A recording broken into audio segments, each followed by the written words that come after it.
దేవతవే నువ్వు దేవతవే మా ఇంటికి దేవతవే.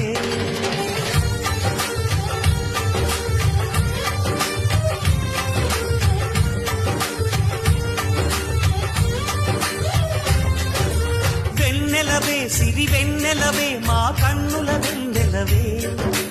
దేవతవే నువ్వు దేవతవే మా ఇంటికి దేవతవే.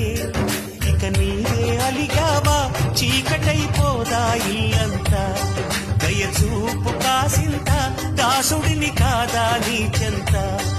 నీ చేతి చలవతో నేను నా తల్లి ప్రేమ పొందాను. ఆ శివుడే పార్వతికి మేనిలో సగమే ఇచ్చాడు. ఈ ప్రియుడే శ్రీమతికి జీవితం అర్పణ చేశాడు.